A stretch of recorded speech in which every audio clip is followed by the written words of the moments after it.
last night of our mission, your suffering is almost complete. You are shaving time off purgatory, and that has to be some comfort to you as we go through this. We have looked at living our life from the inside out, and there seemed no better way for us to end the time than to talk about the reality that's in everyone's life, the reality of pain. That all of us, to some level, probably hope for or long for that day when there won't be any pain. And we literally do call that hope. That hope is not Pollyanna optimism. Hope is this steel that God puts in our heart that says in heaven it won't be like this. We wait for perfection. We don't try to create it here. That's God's job. We're imperfect. We can't make perfection. And when we try, we usually go to a very dark place. So how do we live in a fallen and imperfect world as fallen and imperfect people? I think the first thing we recognize is that pain is pain. I don't know if you've ever been hurting and tried to comfort yourself with the thought that other people might have it worse. That's never helped me. I don't know how it helps to say, wow, I know you feel horrible and dark, but there are people who feel worse. Great, that fills me with light. Thank you. Right? The thing is, sometimes we suffer because of our sin, because we messed up, and there's a price tag to every sin. Sometimes we hurt because other people sin, intentionally or unintentionally, and we're pack animals, so it hurts us. Other times, there seems to be no clear purpose or reason, just that life's hard and the world's fallen and we suffer. And what do we do in those moments? How do we handle it? Did God intend it? Used to be a question I spent some time on, where people may have talked to you in the past about God's intentional will versus what God allows versus what God makes happen. Have you heard these kind of things? In the end, I've thrown that away as hubris, actually. How will we know if we're right? When we say, well, this pain is because God caused it, or this pain is because God allowed it. I don't care which, I just know I hurt. And when I have an answer, how do I know I'm right? In the end, what it comes down to is this question. Do we believe that He's Lord of it all? Do we believe that whether He caused it or whether God allowed it, that this suffering is something God can make work for the good? That the worst evil you and I have ever seen, the worst evil we've ever experienced is what happened to Jesus. And that worked out really, really well for you and me. The worst evil, a perfectly innocent man filled with love and light, who did nothing his whole life but speak for those who were broken, comfort the afflicted. All of that, our response was to put him into death. When we were in seminary, we had a professor who gave us this exercise. He said, I'd like each of you to stand up and say who in your life most reminds you of Jesus. And one of my classmates, when it came his turn, stood up and said, no one. We were all like, that guy's a jerk. Everybody else, dad or mom or, my godfather, he's like, no one in my life reminds me of Jesus. So the professor asked him to explain, and he said, no one has ever spoke the truth about me so clearly to me that all I could do was kill him. Nobody but Jesus. What an incredible statement. What a powerful recognition that we didn't put Jesus to death for doing evil. We put him to death for doing good. We long for love, but that pure love can be very painful for us to experience because we know we can't give it back that perfectly. In the meantime, what do we do when we hurt and when we suffer? One of the things that I'd invite us to think about is the disciples in the Gospel of Matthew. There's a stretch of about 3 chapters where Jesus and the disciples encounter different things. And, pardon me, the line is, the disciples cried out. Okay? That's the line. The disciples cried out. And then there's a line right in the middle of that where it says, a woman cried out. And each time that phrase occurs, they cried out. The next line is, immediately, comma, Jesus, and then he did something or said something. The word they used in Greek for crying out is the word krazo, K-R-A-Z-O. And it's a word that is not a nice word to use at all. It was a very, for lack of a better phrase, inappropriate word to use. It was a word people used for the sound crows make. And when they said krazo, they were making fun of someone for how they sounded. Pitiful, shrill, piercing. And each time that happens, the disciples cried out to the Lord. The next line is, Jesus immediately was there. For example, Jesus is with the disciples, and he tells them, I'm going to go up on the mountain and pray. You get on the boat and go to the other side. And they do. And then Jesus decides to cross the lake without the boat. As he's walking across the water, I do love this line in the gospel. It says, Jesus intended to pass them by. Like he was just, hey fellas, it's, wow. It's just another day in the life of Jesus, right? But it says when they saw him, they cried out, krazo. They made a pitiful, shrieking, scared noise. And the next line is, immediately Jesus spoke to them and said, do not be afraid, it's me. Do not be afraid. A little while later, as Jesus is walking toward them on the water, he and Peter have a conversation that you may remember, where Peter says, Lord, if that's really you, tell me to come out on the water and walk to you. And Jesus says, come. Peter steps out of the boat and starts walking on the water. And it says he was doing fine. One step would be awesome. He's doing fine, but then he noticed the wind was really blowing and the waves were really high, and he started to sink. And it says he cried out, krazo, Lord, save me. Next line, immediately, Jesus stretched out his hand and caught him. For you and I, when we're in pain, we've got to chuck this idea that somehow we're not to express it. That if by somehow not telling God that we hurt and we're angry and we're confused, we pretend that's a good thing. But he knows anyway. And he wants to hear us. And it's not faith to sit there and say, I don't hurt when you hurt. That's not faith. That's denial. When I was in high school, we got a new superintendent of our public school system, and he lived 4 houses down from us. And we had this big storm, and you know how this goes. They start on the news, and they tell you, we're going to get 900 feet of snow, everyone will die. Tune in 5 minutes, and we'll tell you more about it, right? And then, of course, as the night wears on, it's like, we might get some snow. A light dusting. God. So my buddies and I, we were all fired up about the possibility of a snow day. Let me say, if there's any young people here, do not try this at home. We were trained professionals. I called my buddy Mike, who called our buddy Kevin, who called Kurt and Mark, and we all got our trucks. And we ran through our yard, scooping up as much snow as we could. And we filled 8 trucks with snow. And we drove over to Mr. Dean's house. And we started piling it up on his porch and around his windows and around his house. And what our hope was he would look out the window and say, that's a lot of snow, we should cancel school. And it was a brilliant plan, I promise you, that did not work. And my dad told me later, if I told you fill a truck with snow, you'd complain. Don't bring logic into this, Dad. It didn't work, although I did miss school. 3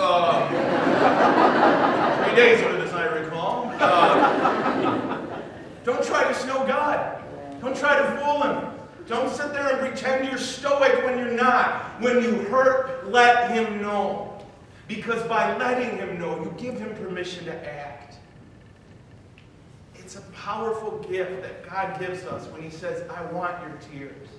I want your heart in 50 pieces. Give it to me.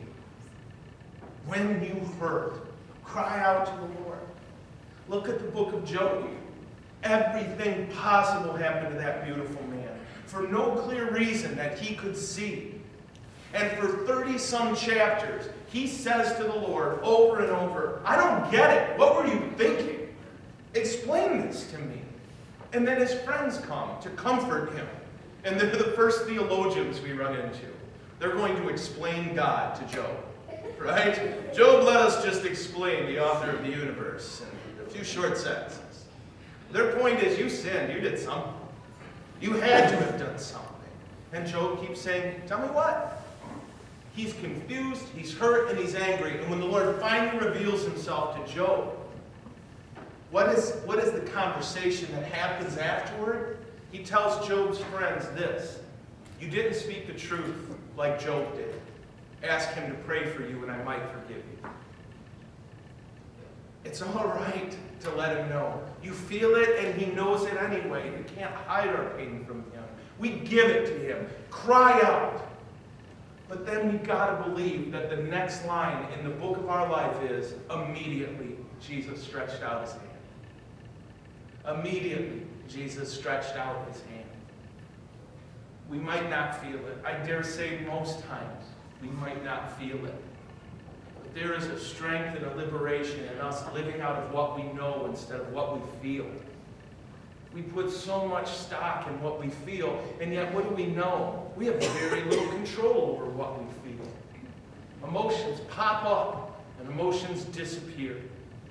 Emotions that are not appropriate to the situation pop up in our brains, and we know it's crazy.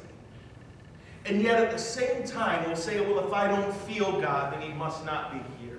Why would we put that much stock in something that is so unreliable?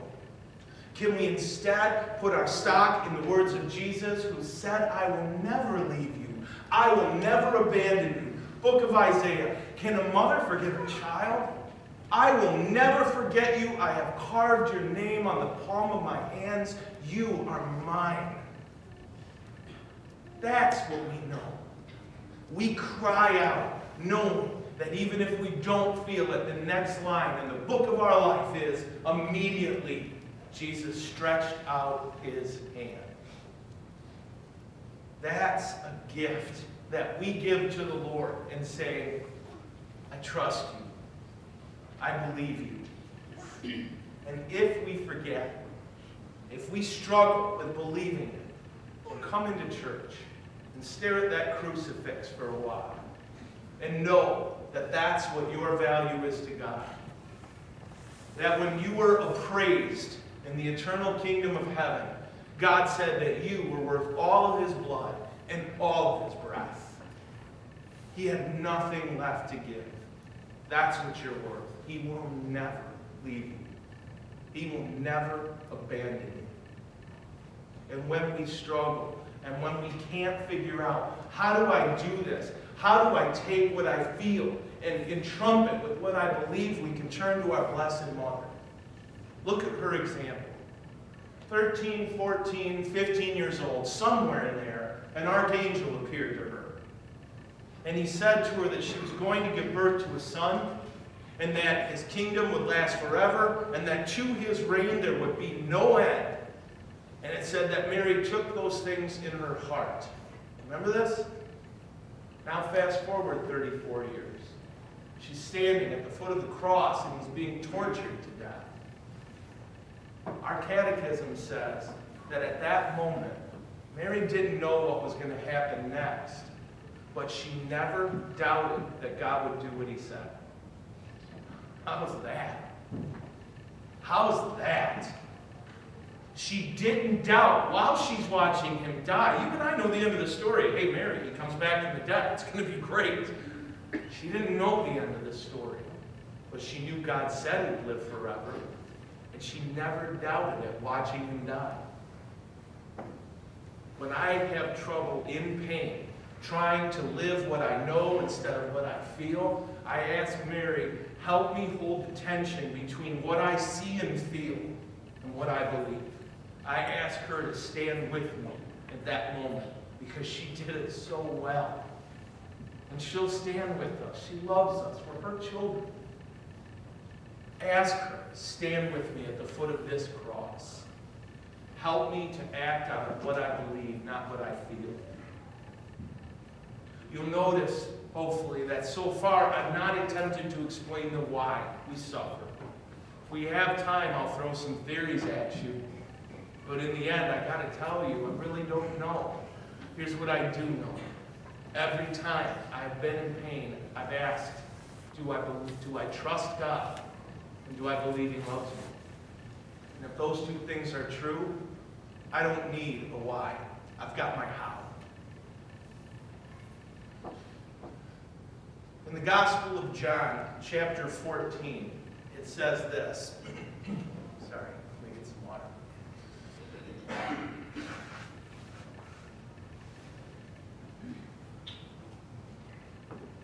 Jesus had just told his disciples that he was going to be taken away from them, and it says they were afraid. And then he said this, "Do not let your hearts be troubled or afraid. You have faith in God, have faith also in me. In my Father's house there are many dwelling places. This is why I go and prepare a place for you. And if I go and prepare a place for you, then I'll come back and take you with me, so that where I am, you also may be." That's a powerful thing that Jesus says to us there. He says, I'm going ahead of you to prepare a place for you. And a lot of times we use that and we think of the kingdom of heaven, and we should. But Jesus meant something even more than that. He used a word, monet. I'm going ahead of you to prepare a place. The word he uses for place is monet, which was a word for a temporary caravan camp. When people would go to cross the desert, they would load up their camels, and they'd head off in this distance, right? And the thing about crossing the desert is, and I've done it twice, I walked from Israel to Egypt and back twice. It took the Jews 40 years. I did it in 7 days. I'm not bragging, I'm just saying that's what happened, all right? But the first time I did it, when I was in the southernmost part of Israel, getting ready to walk, the guy who told me this, he said, listen, you're doing this, we were doing it without a guide. He was telling us how to do it. He said, don't try to walk in a straight line. Every human being on the planet has one leg that's a fraction of an inch shorter than the other. And if you think you're walking in a straight line, given about a 35-mile stretch, you'll just go in a complete circle. You'll think you're walking completely straight. The only way to cross the desert is to look in the direction you want to go, pick out a mountain peak, and walk toward it and never take your eyes off it. And that's what they did. They would load up these caravans and head in that direction. But these little groups would go ahead of the caravans. And they're looking for safe passage and water on the way. And so when one group gets up there and they find water, they turn around, head back, and lead the caravan that way. Those little camps they build for the caravan are called monet. And Jesus is telling us, as we cross through the desert of our lives, all through them he's got little places set up. Places of comfort and rest, water and safety. And he offers them to us, usually I've noticed through other people, sometimes through sacramental moments, sometimes when we're sitting in silence and all of a sudden something comes to our heart where we realize I can make it, I'll get through this. He's not just promising us, I'll get you to heaven, which would be awesome enough. He's saying, I'll go ahead of you today and every day of your life, if you let me. We just got to keep our eyes on that mountain peak of, do I trust God? Do I believe he loves me? If so, then I'm going to keep walking. And I will find that he set up places for me. Places where he'll whisper to my heart and comfort me. Places where he'll strengthen me and give me all that I need to keep walking. To promise us heaven would have been more than enough, and we would all die grateful people. But he's promising us every day, I walk with you. I'm with you. And it all comes back to the wonder of the incarnation, doesn't it? The fact that God could have done anything to save us. But what he chose to do was enter the human condition and transform it. He made our tears divine tears. When Jesus wept because his friend Lazarus died, when he wept, at that moment, your tears became divine tears because he joined human divine in himself and changed all of us.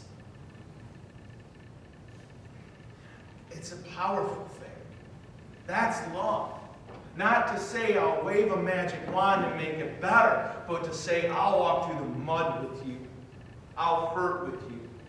And your suffering, he promises us, will become one with his suffering. Pope John Paul II wrote a beautiful document about this called Salvifici Dolores, the glory of suffering. And in it, what he pointed out was Jesus hanging on the cross, and he says, I thirst. And in one of the Gospels, it says that they dipped a sponge in wine and offered it to him, but he didn't take any. And the Holy Father pointed out, but look at Jesus' next conversation, where he turns to the repentant thief and says, today you'll be with me in heaven. He said at that moment, love itself was dying on the cross and was calling out for someone to be with him. He wasn't thirsting for water or for wine. He was thirsting for us to be with him right there in an act that transcends time. Then in Jesus' life and in his death and in his resurrection, we can join him. The Apostle Paul says that he says, with my body